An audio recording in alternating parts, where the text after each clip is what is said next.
Good turnaround Tuesday, everybody. Hiya, Michael Weissman, James Groom, Bran, how are you? Hail to you, bro. And hi, Ryan, AJ, Paul, Ryan Varghese, how are you? George. Okay. So, Ryan, good morning. How are you? Hello? I don't know where Ryan's at, but he was just Oh, here. I'm here. oh, There I he thought, is. oh, Yeah, hi. morning, mate. Sorry. Yeah, it's okay, buddy. You just came off stage a few minutes So many ago. I buttons to mean, click. yeah, I probably had to, fend off all the groupies. Hello, Tamana Bimi, Amibi, welcome to Face. So yen still, you know, still doesn't look like a short to me. How about you? No, I still favour it going higher, but it seems we've got a little bit of a pause going Yeah, on. yeah. This pair and a few of the others as well. So it looks like for now we've sort of finished doing all that repricing jig around for the Fed, and now we might have done the same for the ECB, and now we're just going to trade between the data points, what it means for rate expectations all leading into next week. So the RBA, Aussie's the weakness today, which is a change Yeah, you might get your levels, Dale. You're looking for down for here. for a bite. Yeah, Yeah, yeah, I might be sniffing around 65.20, which was the prior highs break point. Just going back a bit more left, yeah, to about there. right there. That goes Okay. back a bit further as well. There was another high back there a couple of months ago. So yeah, bit of a zone, 65, 20, 40-ish. And the fib of the move up from the 62s, 38.2 is at 65.30. So bit of tech confluence in that 20, 40 zone. Okay. I'll go to K-Man if he's here. Are you here, buddy? He's not, but I'm here. Hello. Oh, hey, hi, Stel. How are you? Oh, very well. How are you? Okay, so you're having a nice ride in silver. Um, uh, I know Blake was looking to sell a false breakout yesterday. Yep. I think it was 2050, right, Blake? Yes. In In gold, gold. yes. Yeah. Yes. Correct. It was So a you hell of a already, move yesterday. yeah. So it looks So like it wants to try and bounce.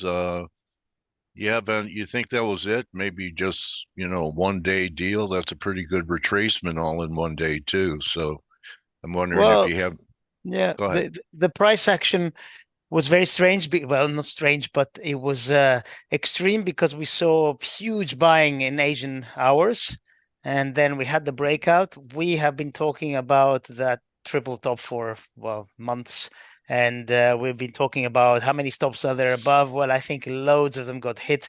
Then lots of people got triggered long on a breakout, which Yeah. is kind of natural. So then I think what happened is the market got very quickly very one way for the short term players, not the the medium term and kind of stackers. You know what I mean? So the market goes very long. And then the New York hours just European as well, but New York hours just got absolutely creamed. So it is a false breakout now. For me, though, has the big picture changed? Of course not. There's a reason why we got to new all-time highs in gold, and I think the reason remains. And I think the central banks are done, no matter what they say to us. I think they're all done, and I think the drive in yields lower will probably continue. And remember I said this was a couple of months ago. I said I think yields have topped. Okay, I didn't catch it exactly. I mean, nobody can catch it exactly, but I really was getting the impression that we were really overdone with yields, and I think that we will likely continue. Having said all that, this is December. We're getting closer to Cayman is here too. Is getting closer to Christmas and the holiday season, and markets can get very illiquid, very weird. So I would urge caution. I will hold on. I will promote Cayman. For some reason, he's not a panelist. So yeah, my view is on the very short term, this is bearish. It is a false breakout.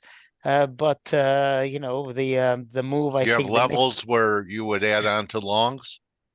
in silver, Gold and silver. gold. Gold. Yeah.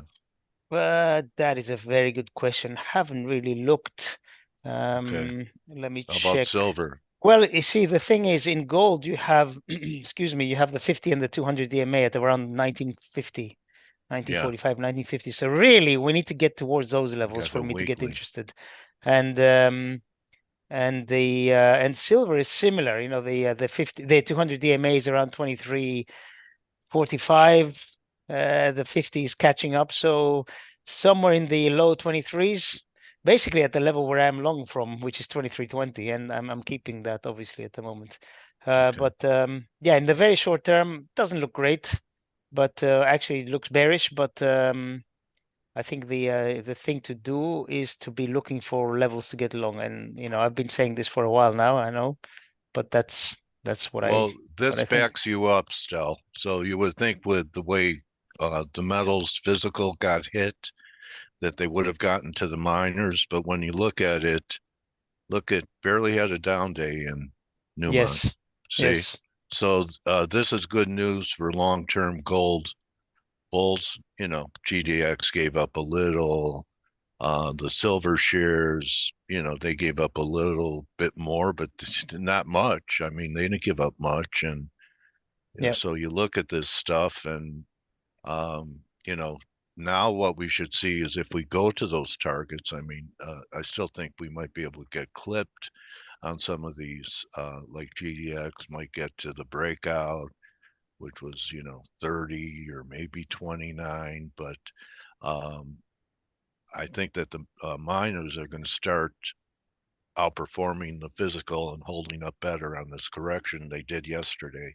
So Well, I they've think been that's a underperforming possibility. for months. They've been Yeah, underperforming big time. So I agree with you. yeah. And also remember, miners are very well, they're affected by yields. You know, the higher the yields, the more trouble they have because they have debt. So as yields drop, they will find relief, I think. So Okay, here's one has zero debt, zero, wow, and pays a 4%, 5% dividend while you wait. interesting. So, yeah, no debt.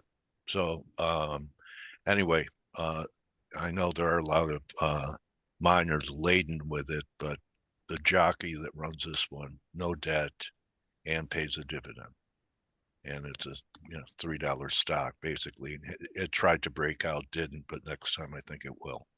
Interesting. So yeah, just wanted to point that out to gold bulls that you're getting good signs, even though we came off in the physical market, that the miners aren't giving it up like they used to, like here, would have done something like this.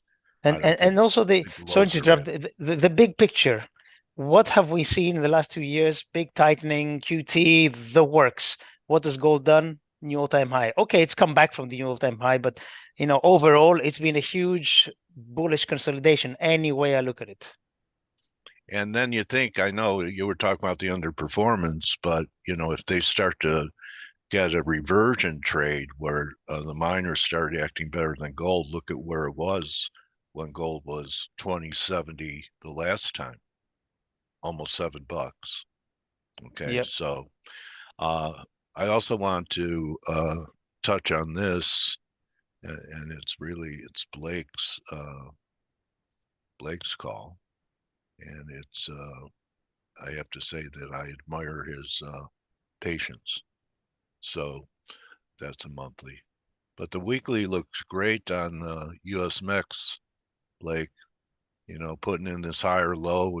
I know you were buying it in here, and Yeah, maybe thank you. And I actually I sold it yesterday. So I exited yesterday, and I'm just looking to reload a little lower. If we can get a rally in risk, and maybe it pushes down lower. But my fear is these emerging market currencies like the Mexican peso, they might stay under pressure. If you look at the US dollar, South African rand, K-Man and I've had our eyes on that for the last Well, I don't know. What is it, K-Man? Last couple of days, it's just the stupid thing won't pull back now. So, Good morning, everybody. Good morning. Yeah, exactly. It came in.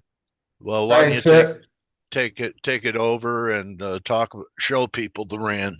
Sure. I'll take it over from here. Go ahead, K-Man. What I mean, this damn thing, like I said, is not pulling back. no, I was hoping for a setback around 1860 or so, but yeah, the GDP this morning came out a bit weaker as well than expected. But this is really now pushing against some resistance here. So any hint at better US data, I reckon we fly through up into the 19 and a quarter perhaps. And yeah, that one there, that blue line that you just did, the underside, that's coming in around 57.60 or so. No, Yeah. it must be a bit higher, this one. Yeah, the rand is still suffering, clearly. Yeah, and again, you take this formation on like the dollar max, it's just a consolidation down at these levels, but you want to buy it off of I want to buy it off of support. I don't here's the one thing that I was just having this conversation in the ForexAnalytix community yesterday. It's really difficult, in my opinion, when you have equity markets up at really critical resistance, to be a dollar bear, especially against, whether it's a commodity currency, whether it is a, whether it's an emerging market currency. It's really difficult just because if we get a little bit of a sell-off in the S&P or, from current levels, which I believe we are going to, which most people know that I've been bearish as we're, brushing up against 4,600. I have a hard time selling dollars as a result. And that's just because the dollar tends to be a better performer, at least against commodity currencies and emerging market currencies, if there is a little bit of risk off. Then you start looking around and you start going, well, the RBA last night, I mean, it left the Aussie bulls hanging. Now I'm short the Aussie, and actually I just closed out my last Aussie short this morning. But I was short as we were, coming into the 66, 65, and you can see it here. I like being short the Aussie. I still think there's some downside at current levels. But what do you guys think about the RBA? Because last night they weren't, the market was looking for hawkish Michelle Bullock, and we got some Chinese concerns instead. What were your thoughts with the RBA last night, Ryan? Yeah, well, I wasn't expecting them to be bullish. I expected them to move to a more neutral stance, and that they did. I looked at the two statements, compared them, and it was last month was a hawkish one. The month before wasn't, and this one went back to that one where it wasn't hawkish. So they're happy now where rates are. The data's moved a little bit in their favour, as they want to see a bit slower demand, inflation coming down a bit, but they're not closing the door on hikes. They're gone into data dependency more than they were before. But aren't we all? I mean, aren't we all like? Isn't that the mantra of the Fed? Like it is, but we've had these banks like the RBA. They hiked last month. We had the Bank of Canada getting too high inflation prints, and then suddenly panicking and getting all hawkish.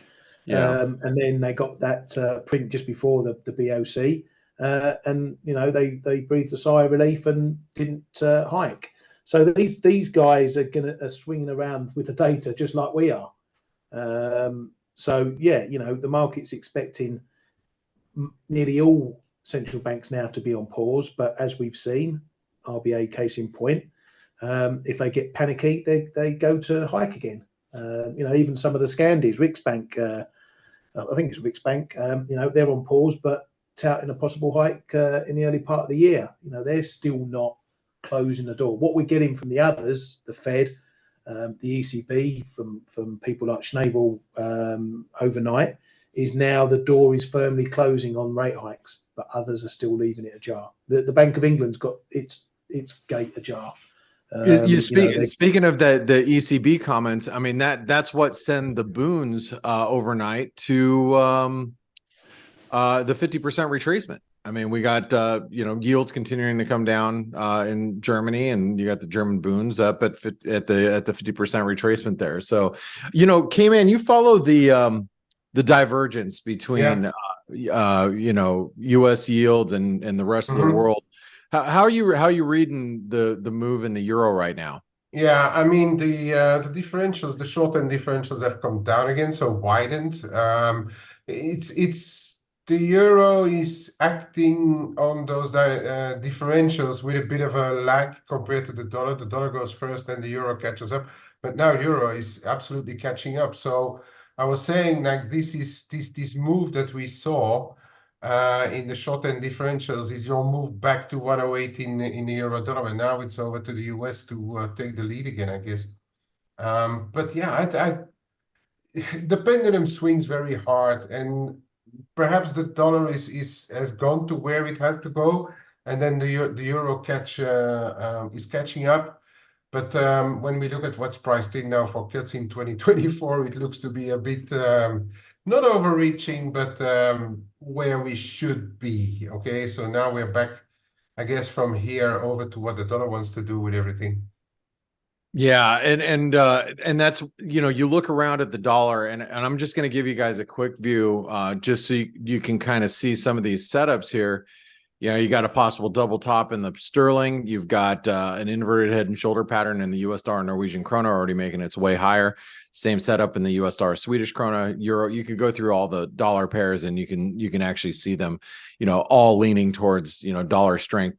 And that takes me back to Stelios. It's nice to have you here. Are you off of your yacht this morning? I'm just curious. Nice one. Hey, so we got this massive, nasty reversal. I did a blog on it last night. If you guys don't know where our blog is, just go to ForexAnalytix.com. You can just go to the blog. It's right there. It's free. We had this false breakout above the highs, and we had a bearish outside day in gold, and here we are at the 38% retracement. If you bought on Sunday night as a result of being stopped out, so you bought gold. If you bought gold because on Sunday night you thought the world was going to come to an end, and gold was rallying, so you had to be part of it. How do you feel right now? If you're a late gold chaser, you're already stopped out. Yeah, I think most of them. Think? Yeah, I think so. Well, here's the thing. When I jumped in the chat room, and this is my whole conversation with our community yesterday, I jumped in the chat room Sunday night, and I had no gold position. I'm like, wow, gold's breaking above new highs. I'm like, we if we get a dip down towards 2100, you're probably going to find some buyers, and I thought about that, and then I went to bed. I wasn't playing gold because I don't want to react on a Sunday night, but I know people will. So you get up Monday morning, gold's trading at, for me, by the time I woke up, we were at 2110. We were already trading at 21 or 2068 or so when I got up in the morning. So we're already back below 2080. How many people just said, I'm going to sit in this thing while it's above 2000? It's above 2000. I'm going to sit in it. And, here we are. Then you start thinking about the people that have owned gold from 1850, 1900, people that are just normal people, not traders. They buy some gold, and, they're a computer programmer or works at a hotel, or who knows, some executive somewhere and says, oh, I bought gold at 1900. We rallied to new highs. Well, it's above 2000. I'm going to stay long. I mean, I saw it came down a little bit, but they're not looking at technical analysis. They're just thinking, yeah, well, it's above 2000. Why would I sell? So how much selling do you think is going to pick up below 2000, below the big figure, if we get below there? Because technically that doesn't look good. We know that. That. I know that. But when does the rest of the average investors start looking at gold and saying, I don't want to be long anymore? What do you think? I don't know, man. I don't know. See, because the kind of person you described will not look at technicals or trend lines. So, having the counter argument to what you said is how many people are going to be looking at it saying, oh, it's dipped, $150 from the high. I want to get long. I don't know. What I do know is that personally, I never ever do anything unless I see a daily close after the New York market is finished, because you will see the Asian markets go completely ballistic one way or another. But you have to wait, in my opinion at least, for the US to come in and the market to close. Then you get a daily close. Even better, you get a weekly close, and then you say, okay, have I broken levels? Have I done this convincingly? Yes, no, then you get in. So to answer your question, I don't know, but I think there definitely are people who are seeing this and who are still long and who are gonna want to get out. So yeah, I mean we are here at the 38% retracement, and I've checked a couple of different feeds. I was looking at the ICE feed. This is Oanda's spot gold feed. I looked at just the continuous contract. You can look there too, and just realize that we're probably at some pretty key levels here. Let me adjust this really fast. We're approaching some pretty key levels of support. We start breaking below 20 and a quarter, and it might be lights out. Look at copper, guys. Copper has reversed back below its 200 DMA. If you were just thinking risk on at the end of last week, here we are early this week thinking, oh shit, what's happening here? Silver, same false breakout, doesn't look so hot right now. A lot of big reversals here.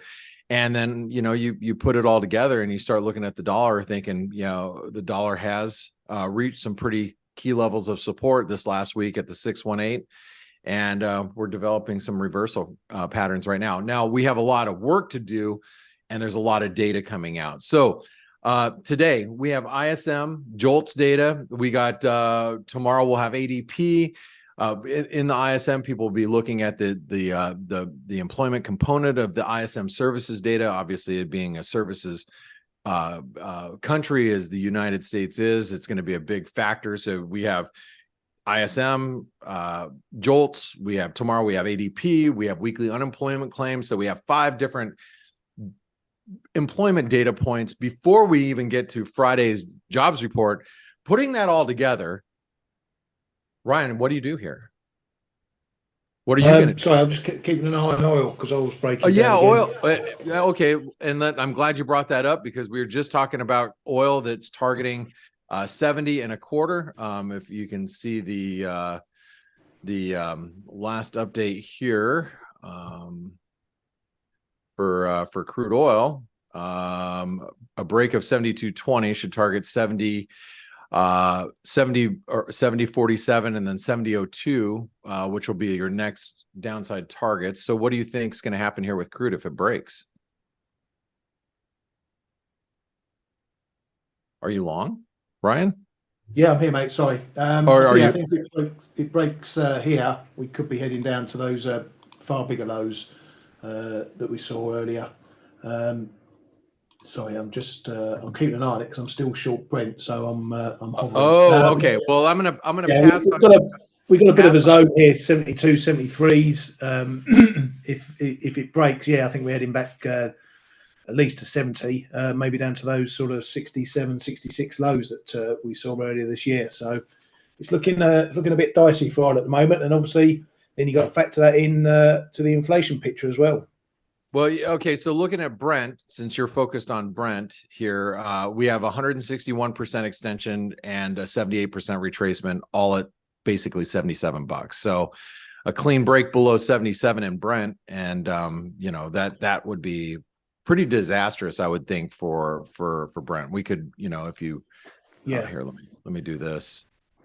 We got the November low down at 76.60. So that's a bit of an area down there, but under 77, 76 and a half, then we're probably heading down to those 71 lows. So ooh, we're getting close. We're getting close. K-Man, what are you going to do with all this data coming up this week? It's a tricky one, right? Yeah. So there's 2 things to do, in my opinion, and starting with today is going to be important enough. So you've got these double YOLTS and ISM coming out at the same time. So take the number first of all, the headline number, sorry, in both. But then if you look at the employment component, it's going to be interesting because we could either have like a double whammy or a bit of a contradictory outcome in the JOLTS versus the ISM. And I'm going to keep a much closer look at what's happening in the ISM because we are hanging just around the 50 level, which is let's say growth or destruction. Yeah, And I contraction reckon or that yeah. is going to be your kicker for the dollar this afternoon already. And then of course ADP tomorrow, but ADP has been really random, right? But yeah, I mean those two this afternoon are already going to tell us whether those US yields are going to hold or not, because we are just around those 420 levels on the 10s, 460 on the 2s. And those are relatively important levels. And really, if you believe other indices, it should actually, or there's a fair possibility we dive under 50 in the ISM employment index, but it all will depend on how much, right?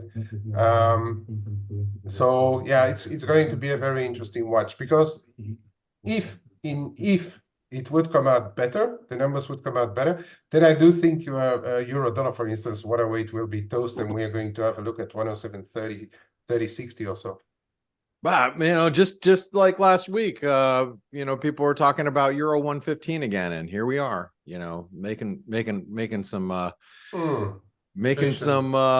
silliness out of the broad markets. Dale, what do you think here with volatility so low? Buy it. Hedge yourself. Yeah. Buy volatility down here. What's a DSI on it? I don't know. Let me it was 9, I think, last week. Check really quick. This is in our news and research room. Let me 20. 20. Yeah, so right. 20 it is. Okay. Yeah, I think so it's gonna I mean it's gonna recover to about 17. Think it gets back to the 200 DMA, huh? And if then we'll see. If it does, that's not good for stocks. I mean, you've been thinking the market's going to come down. It's looking a little tired here. I mean, you look at the S&P, we've been just grinding higher in this channel. I mean, look at this. Look at how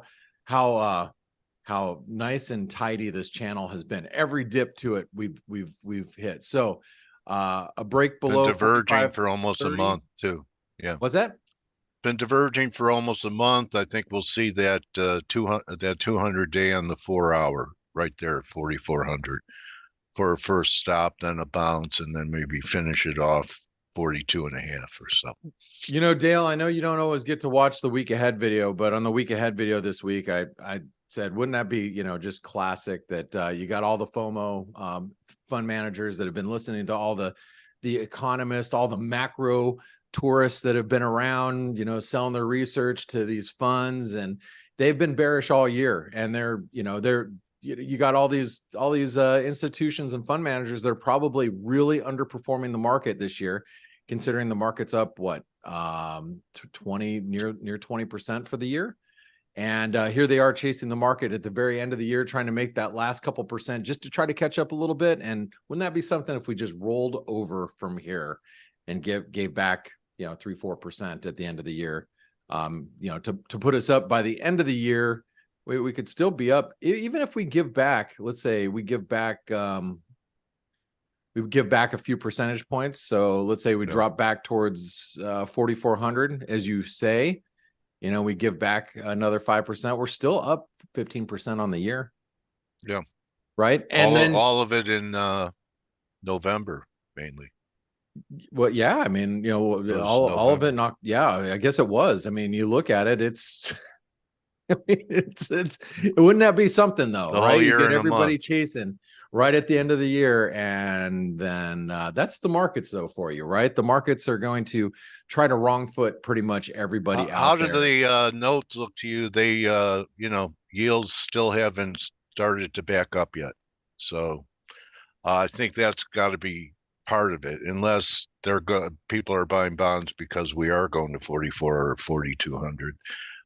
But I think that's part of it, that you would need a correction in like TLT or the notes. And well, I'll tell you what, for all these people that are pricing in rate cuts going into the first quarter of this next year, and we've got to start seeing some pretty weak data, like starting today or maybe even yesterday.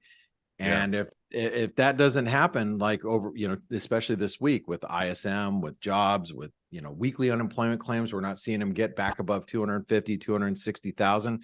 That doesn't happen. Those calls of the market looking for rate cuts at, in the spring of this next year are going to be wrong, because we need to see some really weak data in order for the Fed to start, moving in that direction. And maybe we pull back to 108. That I don't think the market would like on your notes. That chart you had up. Yeah, I mean, maybe. I mean, yields are going to start ripping if we can't get data, playing ball and starting to show some weakness.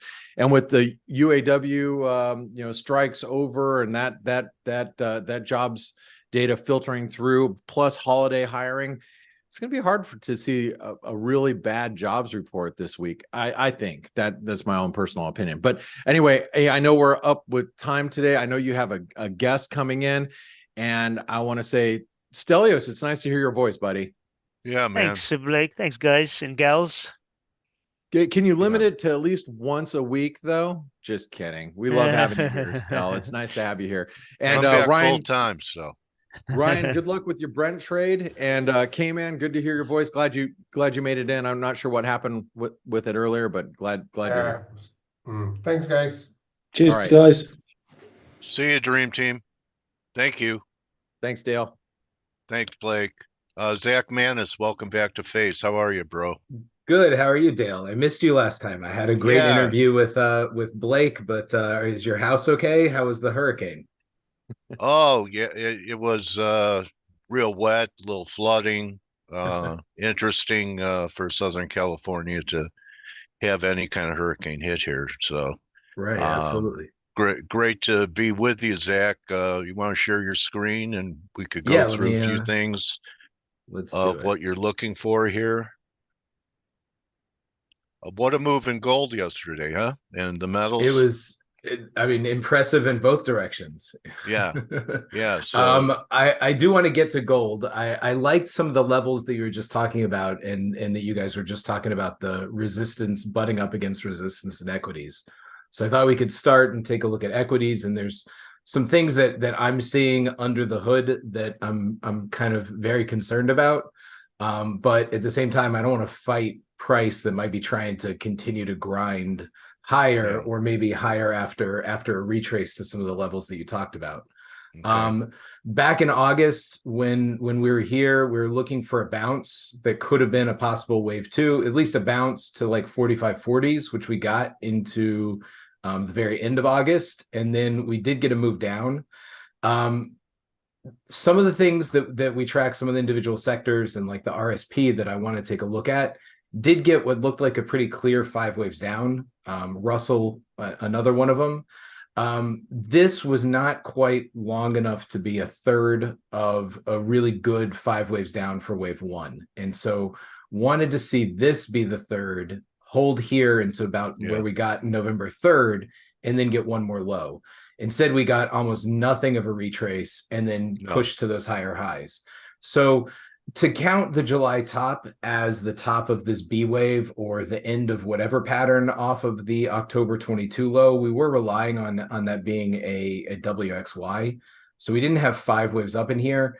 The problem now is that, similar to this consolidation that was way too low to reliably be a 4th wave, and this being a 5th, although technically it's still valid, this was way too big compared to any consolidation in here, or even this in here, to reliably be a fourth and this be a fifth. But it's doing what it's going to do, so we have to reevaluate what it's doing and take a look at that. But I am seeing off the low whether this holds as a wave two, and RSP and the Russell are much better at holding a lower What's highs. RSP, Zach? That's the equal weight S&P. Oh, okay. All right. Which I really, because I wanted to take a look at a few of those Magnificent Seven names, but I certainly because they've been fading even with the market strong last week. You had, Google and Meta and right. Netflix rolled over, and Amazon's not acting great. Some rotation going on. Absolutely. This is that equal weight. And a couple of things that I notice here. I mean, you have what counts as a much more clean 5 waves down from the July top, and are holding at the 76.4% retrace as 3 waves up. So even if this was some sort of expanded flat, and this is something that is a more bullish low, you still have a clear 3 waves up, which was probably wave 1 of maybe an ending diagonal that needs to retrace into that same support region that you were looking at, that's like 4,400 then down to 4,200 after a possible bounce and then lower. So even if this is something that is the start of more bullish off of this October low as a continuation of something off of last October's low, you still need a pretty decent retrace in order for that to be reliable. That this is pretty clear resistance at the moment that I think, like I see, like you, I see the divergence is building. I see some distribution happening under the hood. That if we get a clear retrace from that, then that's an opportunity to buy that and go longer. But there is a risk that starts to form in the next initiation move as a wave 1 of a possible third wave to the downside, even though the S&P itself is harder to count that way. But I did want to pull up the Russell because I think that is another important. I have to go to the back adjusted one. Finally having the huge outperformance since that wave 1 low. Right, exactly. But it was one of the, so as an index, the Russell had this clear series of lower highs that filled out and slightly higher lows that filled out as a triangle for this larger B wave that topped back in July. It had a more clear 5-wave move to the downside, the same as the equal weight S&P, and this move to the upside, which is right at a 618 retrace, and I think counts as 3 waves up. You could argue that this is a small third and a fourth and a fifth, but I think it's better as the fourth and the fifth of the C wave that just wanted to extend up to that 618 retrace. So do you have a KRE chart, Zach? Because it makes up, the regional banks make up a pretty important part. So you do. That's exactly what I'm looking for. Is it's got to finish up around 52, and that would end the correction. So I think that seems to be what makes the most sense, given that this didn't hold here as a wave 2 after 5 waves down. It looks like it should try and now get more of that measured move. There's a gap there too. You're not showing the gap on your. Yeah, there is a big gap there. Because I include extended hours. So on the extended, it fills in that gap. But yeah, so this kind of move here based on this structure is really not something that I can rely heavily on. To get up there, I think it needs to fade back maybe to 44.50 and then try to pop up to 52. So if that's a clear corrective retrace holding those 100-day and 200-day moving averages in the middle Bollinger Band, then maybe it's worth an attempt. But this does not look like a healthy long-term chart, even if it's not holding as the 1-2 start to a more immediate move to the downside. Big ABC, and then we should get something equal to what happened from the highs in 22. Right, to the absolutely. Lows in 23, right? So there are some bright spots, I think, in the equities. Really like energy. I know you guys were not as excited about oil in the short term, but I think we're pretty constructive on oil. making a lower low that could stretch down towards that 69.70 region on crude futures. But I think that that's just a slight extension of this corrective retrace and then looking for a swing move up. And I think that's reflected really well in a lot of the energy stocks. Okay, XLE, yeah, XLE and 84. XOP have, let me back up even more You know, here. the XLE doesn't look like a bottoming formation. It just like got hit and it's just moving sideways, but you think it is? I mean, we were looking for a pretty big consolidation from the end of May 2022. We got that initial drop, then we bounced higher than we wanted to see this high hold. Then we only got a corrective move down and then went up to another high. And then this, as a C wave of that wave 4, was incredibly muted. But it does look like 5 waves down to a truncated low. There's a number of the individual names that we follow in XOP that did make lower lows, like Devon and APA, and a couple others that did make a lower low here that brought it a little bit more in line with the low for that A wave. So as an expanded running flat, there's some individual names that are more reliable as a bottom to this wave 4. But a lot of good starts off of that May, some of them even off of a March or an April low, but off of May and June lows for that wave 4. And, you know, this can be 5 waves up. We're counting it as an A wave as part of a bigger A wave of the wave 5, because that's what fits with a lot of the individual names and what we see in XOP. But really good structure in a lot of those energy names, holding pretty clear, nice expanded flat off of the September highs. So I don't think we really need to worry about that alt lower low or lower higher low as the end of the triangle. I think this is going to hold as that bottom of the wave 4. Forex trader wants to know what the software is. I use Motive Wave, Motive Wave. with DTN IQ feed for my data. Okay. And because rates are so high, I had to switch over and start using the back adjusted charts for a lot of my futures, which you get the benefit of the continuous chart that all the labels stay there, but they still have to jump because it back adjusts. You have to move everything, but which is interesting because I was noting, you know, I only recently IQ feed got a spot gold data feed, and I can only look at it on a daily. I can't zoom in, so I use the futures more.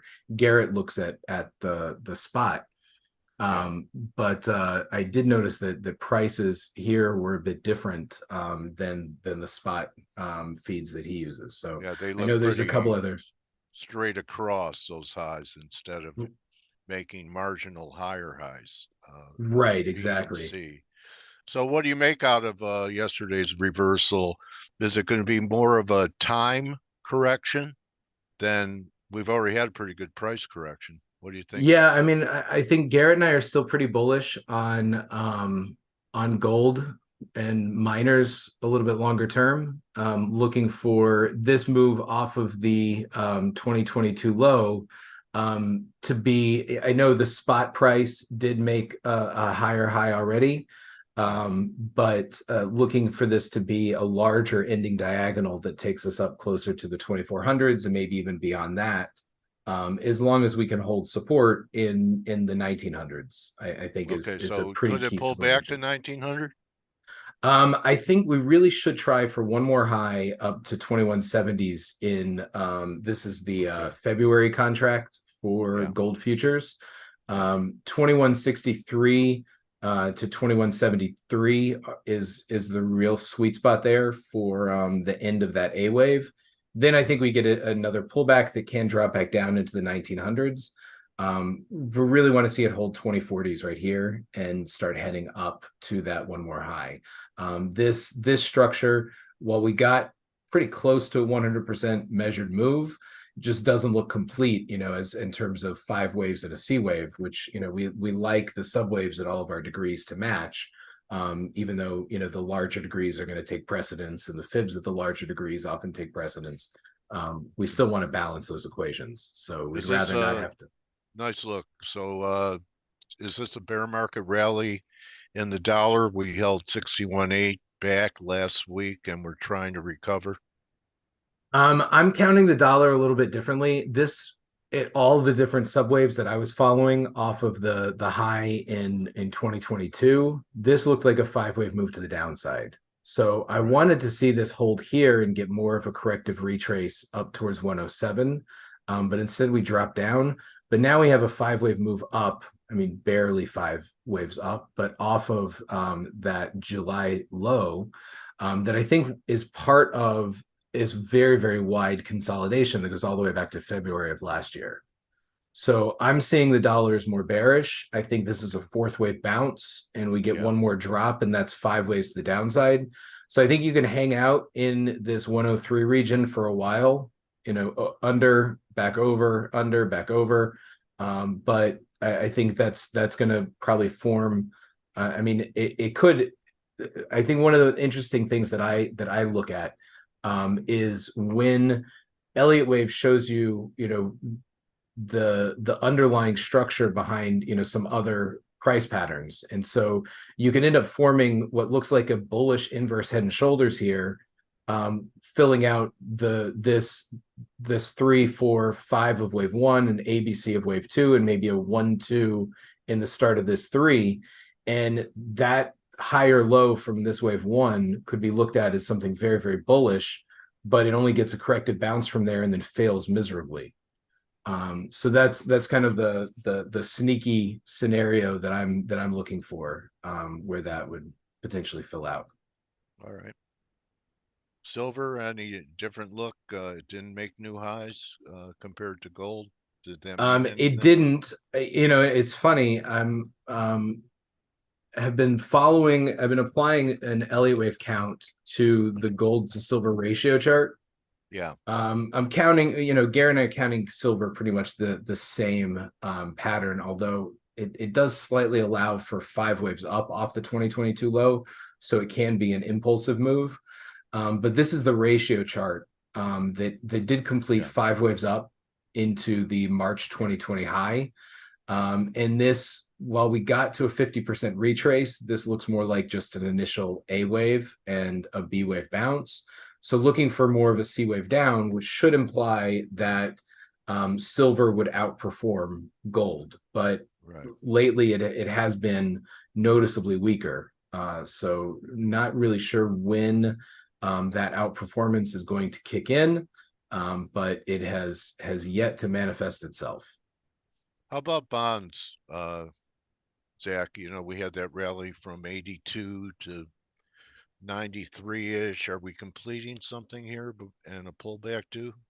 I'm looking for a little bit more than a pullback. I was more bullish bonds back here when it looked like off of the 2022 low, actually back here, when it looked like we had what could have been a more significant bottom and a more bullish move, a corrective retrace. This should have broken out more there, got a corrective retrace from that. This could have been a wider flat, but then we kind of fell apart. So at this point, this looks like a 3rd and a 4th, and we're in a bigger 5th wave to the downside. With this is just a wave 4 bounce. I look at the 30-year. This is the ZV. I know you guys were looking at the 10-year, but I think it counts almost the same. And those two combine and join forces to make up TLT. This C wave off of 112 can extend a little bit more. I only see 3 waves up so far. It's harder to get 5 waves up in this C wave, so we might need another 4th and a 5th wave, even a little bit higher. But since this counts as a diagonal, the 4th wave can get higher. It doesn't create any issues. Be looking for a pretty significant bounce off of another low, and it doesn't need to get so much lower than the low that we saw back in October. But I would be worried that any corrective move to the downside that looks like it's holding support would be only the first half of a capitulation drop. So get a corrective bounce, and then one more massive quick drop to new lows, maybe down holding the 103 to 101 region. And then you can get a really big bounce from there up to the 130s, 140s. But ultimately, I don't know if this is still a 4th wave of something that's going to be more bullish long term, or if we hit a major top in bonds. And this is 5 waves down. Okay. Anything else you want to touch upon? How about the gold shares? They were slow to get going, but you know, looked to me like GDX broke out over 30. I do think that we're working on something very, very constructive long term in the miners. We have this very, very massive ABC retrace that we're counting as the intermediate degree B wave inside the primary degree wave 3 in a very big diagonal. So this 2020 low was the wave 2. We have an A, B, and we're looking to fill out the C wave to the upside. That should be targeting the 75 region ideally, maybe even all the way up towards 78.80. But we have a stellar looking 5 waves up as wave 1, a corrective retrace to the 618, and now we're turning up sharply. So far, we only have 3 waves up off that low. So we should get ideally one more pop as in the 3rd, and then a 4th and a 5th wave to fill out this wave 1 of 3, which we're holding decent support for to get one more push up as the 3rd, and then the 4th and the 5th, and then we'll want to see that wave 2 retrace. What about the purple 4 there underneath? Is that a possible that we could work lower into that? Yeah, I was following that a little bit closer in GDXJ. This consolidation here in GDXJ is more pronounced, so it makes this wave 1 look more like an ABC up for wave 1. So this can be A, B, and C wave complete for wave 3. And so we can get a bounce and then more of a C wave down for a deeper wave 4. And then you only get an ABC up for one more high as the wave 1, and then your wave 2.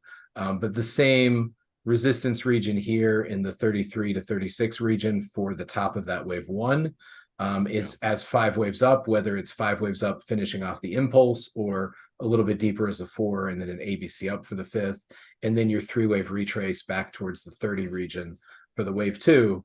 And then that should be the point where things just explode and they look like the 2016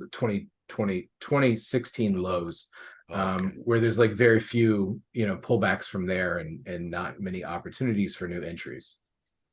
Okay. I can't think of anything else that you don't do anything in any other commodities, do you? Like the grains, like wheat or anything? Yeah, we do.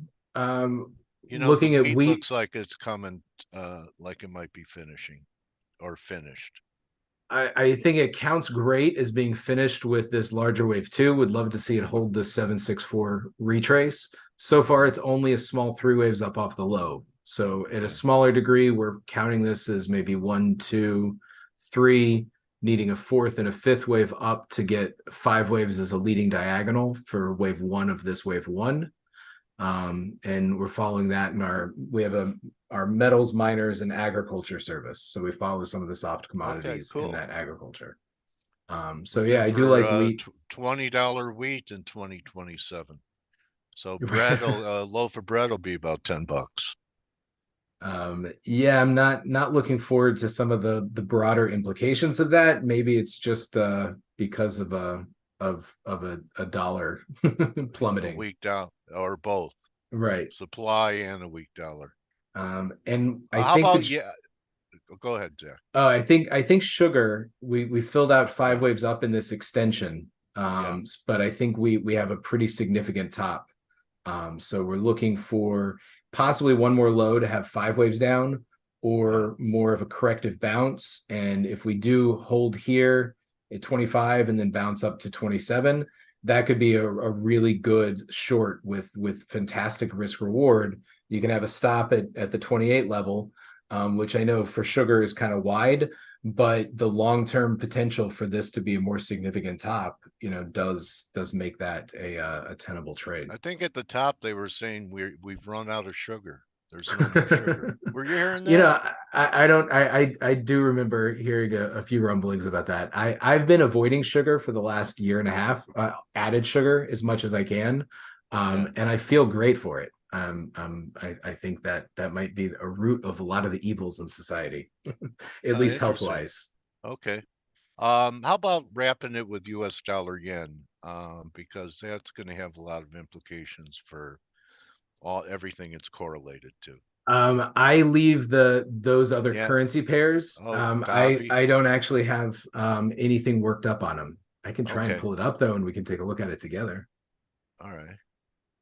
So here's some Elliott wave analysis on the fly by Zach Manis. If I can even It's no big deal if you can't, but don't worry about it. Okay. All right. So best way to follow you and your team? Check us out on Seeking Alpha. We have a service on their marketplace, Stockwaves, and have some free articles out there. On Twitter, it's at Zach Manis, ZACMANNES. Or come check out Stockwaves and the Mining Metals Miners and Agriculture service on ElliottWaveTrader.net. Okay, Zach. Really great to talk to you, my trading warrior brother. Nice, You too, Dale. Yeah, some nice looks. Thanks for coming here and sharing your hard work with us today. My pleasure. Have a great afternoon. Zach Manis, everybody, check him out.